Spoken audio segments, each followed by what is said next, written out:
I did this some time ago, but, you know, it all comes back to you. Isn't that true about in B or E? I'm not sure.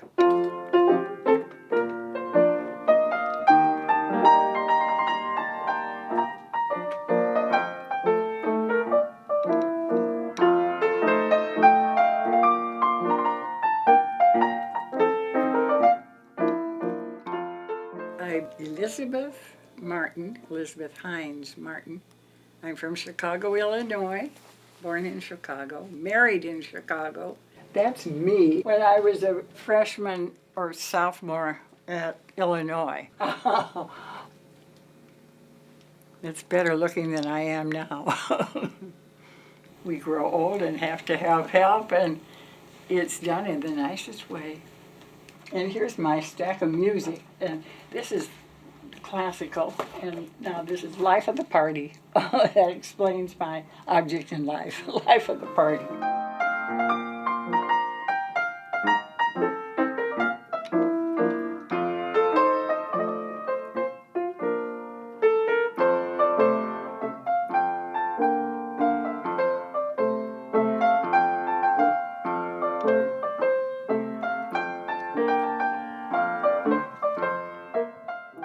I'm Robert Talty, more commonly Bob Talty.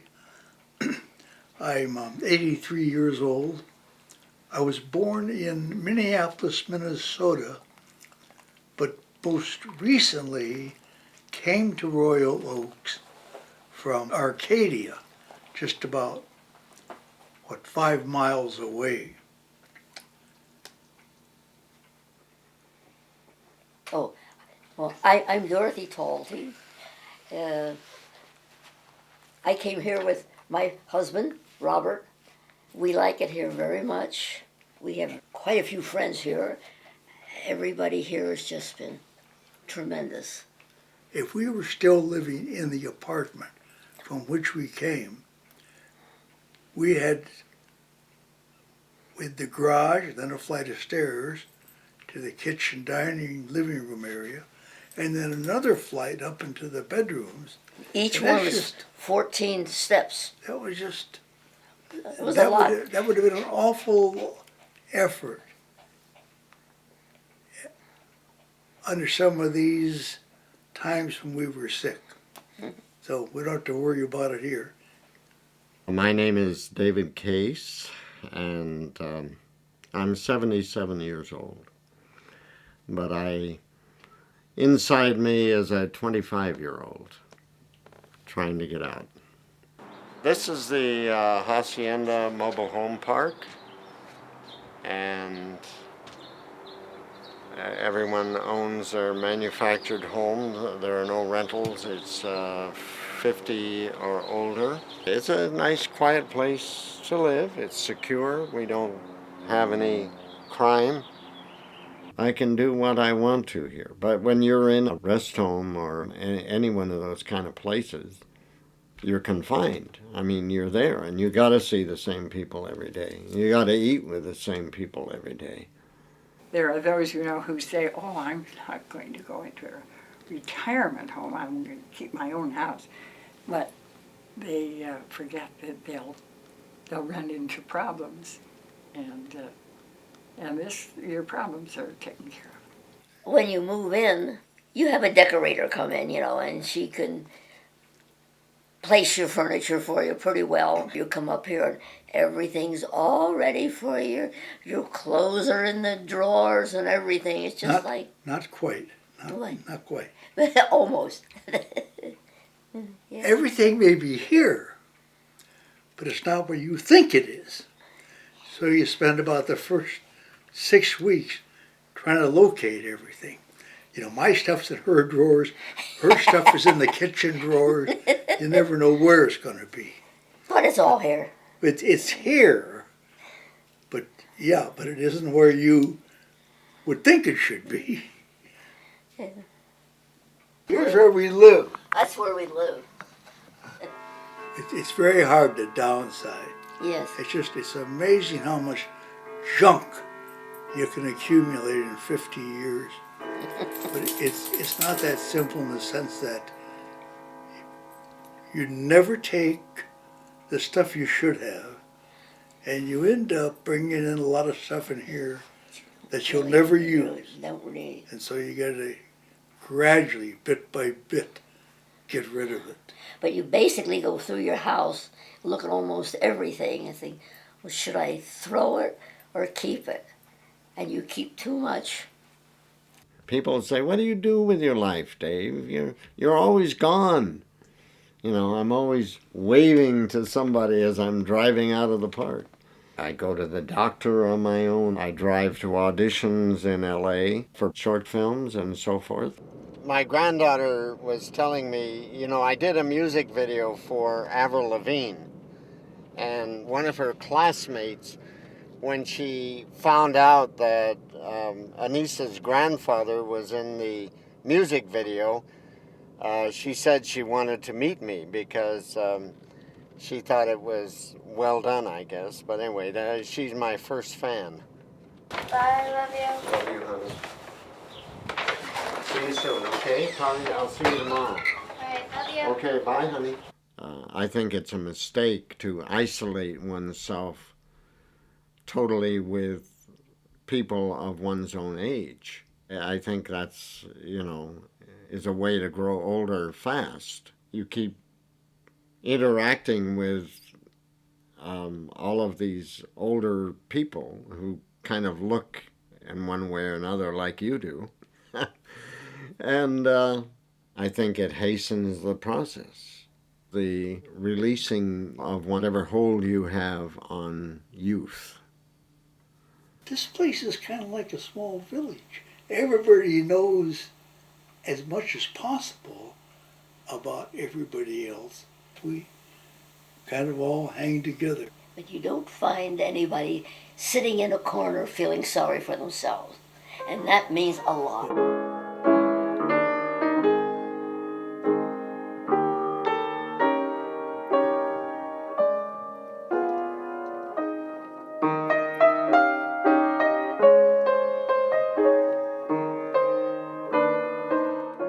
Now, since we've been here, Dorothy's had a stroke, congestive heart failure, got an ulcer one time.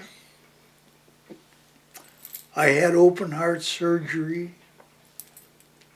fell at least once, and each time we had the services of the clinic, and that itself has been a kind of a godsend. I've got prescriptions from the doctor. Let me see, I got too goddamn many, I'll tell you. He had the pacemaker and the heart operation. He has to keep on top of all that. Our social life is our doctor and our dentist, you know. And memorial services. And memorial services, yes. A number of people I knew when we came in are gone now. People I liked particularly well, I'm sorry. But that happens to all of us. That's one of the hard things to take. You find a real attrition in your telephone book. I don't throw the names away, I just cross them out so I can look at them again, but no, they're gone. I have had a group of very wonderful friends. I don't have it any longer. They're gone.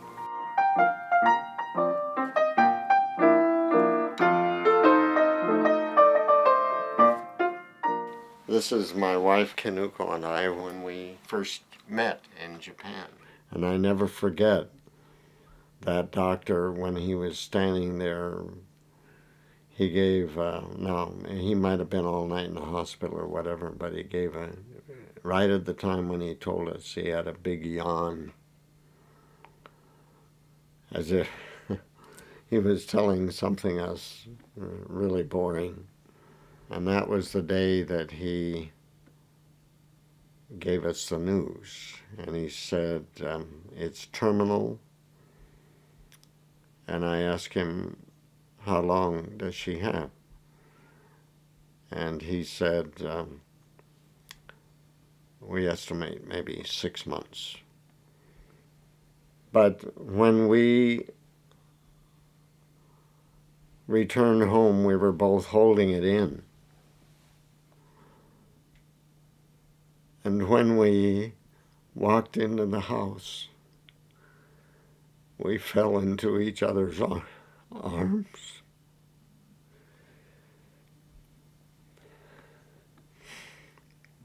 And we cried. She told me, David, I want you to know one thing.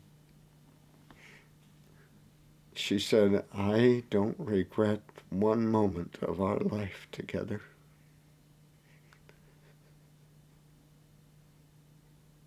And I thought, she couldn't have given me a greater gift than that.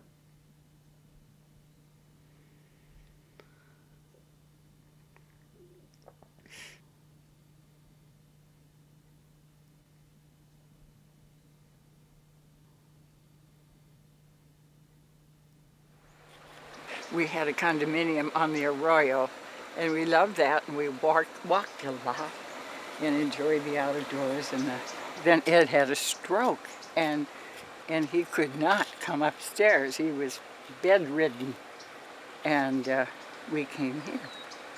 We would come up here around the lake. When I come here to the lake, I think of him because we came so often. He told me, he said, you know what we have to do?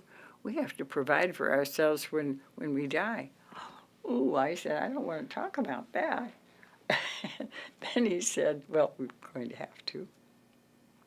I am living alone now. And that after you've been married for a long time, that has been the hardest thing for me, to face that fact, and that he is gone.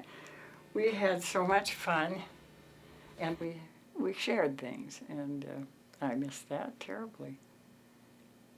So,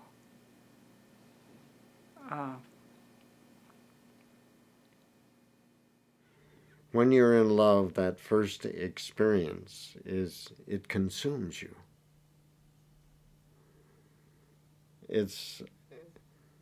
I don't think there's a feeling that one can have that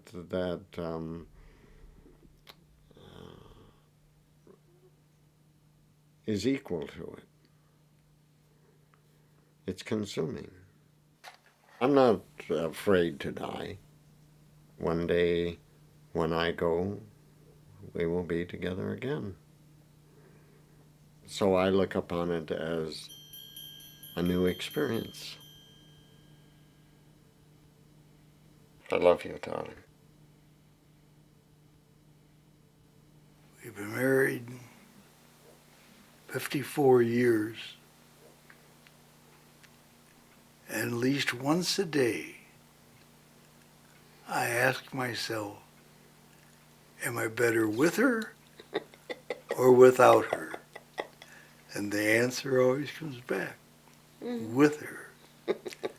I'm still not sure what love is. To me, it's just this idea of getting along with somebody, admiring their good traits, and putting up with their bad ones.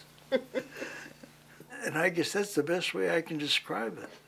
Don't tell me you're speechless. I can't believe it. I just can't believe it.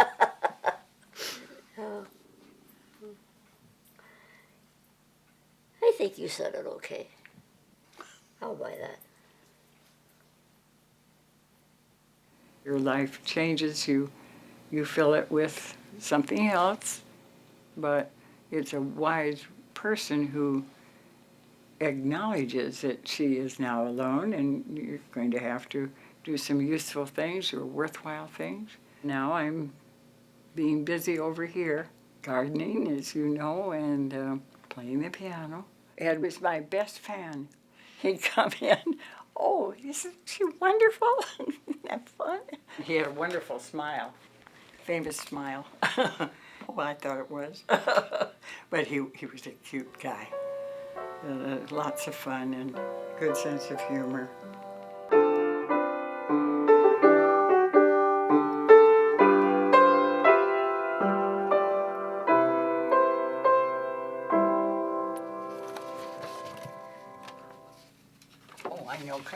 that's about the end of my classical, right? Until I practice some more. We just shuffle along. A lot later, you're going to be here too. But it's not that bad. It's kind of fun. After you've been married 54 years, you let them open the door themselves.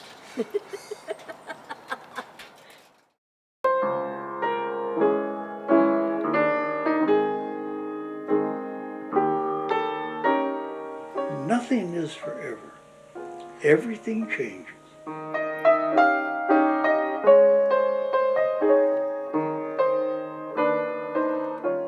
Age is a state of mind.